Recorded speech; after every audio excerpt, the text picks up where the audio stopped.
On July 28th, 2021, I posted Anachronism 3308. It's called The Punchline. He doesn't call the children young pups anymore, no longer does he call them kids, even when he jokes, which tends to irritate his arthritis, for example. But what of the youth of Peru?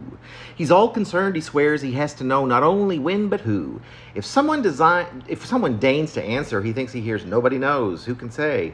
Or is it that only the youth know, and that the secrets are ostensibly under their protection, their jurisdiction?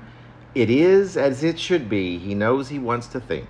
The purposes of utterances, the language given off by singular bodies, and then can be read so loud and clear by such a large and agitated crowd, voices heard by soldiers coming at him at an all too menacing pace, electricity-riddled, nearly indecipherable sounds that come by way of megaphone. Are each of these but meant to throw me off, he wonders, milling about the few distinguishable crowds. To throw me off, as if I were a bloodhound with such singular focus and with distinct snarls. Each of these throngs are none but criminals who've stealthily scattered all of the gutted or brain parts of a dinner fish that has, of course, such a concentrated, penetrative stench, so dense I'd learn to eat like them, my brain so overtaken by the smells of such a lazy dinner. I'd use their humiliating metallic sticks and prongs. I'd sit upright, my tailbone pressed out flat into the spot that's designated mine, and we'd begin a long and easy feast that wends its way deep into the night, so that by the time the last thin bone's been licked and my manipulated senses have just begun to come to, all the rest of the guests have, and with assistance, made their ways down endless hallways, being led just off corners, some going left, some going right. They'd have no idea, all in the light of morning, at least without their kindly servant, how possibly to get back to the grand hall.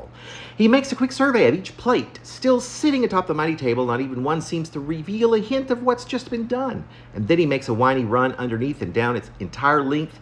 There isn't even a paltry scrap. It's only then that the poor soldier begins to see a bit, begins to wake as if from one long hungry dream. His jowls begin to wobble this way and that, and he stops and darts left and right about the same exact moment that he darts right.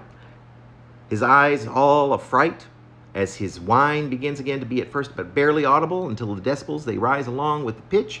Yes, only then he sees the evening's games for what they've been, and yet again a setup, a fiendish ruse, that hellish joke, the butt of which was hunger, and not just anyone's, his own. Exhausted, his very bones, along with those he thinks he's just ingested, grow ice cold. The old whippet shivers as he then slinks toward a furnace that is usually, even at this late hour, filled with yet some glowing embers, and once he's there, a piece of cloth that has been hanging from his mouth, a napkin. Really, he gently drops upon the rock surface of the floor just on this side of the hearth, and then he lowers down his thin, emaciated body, eyes almost already fully closed.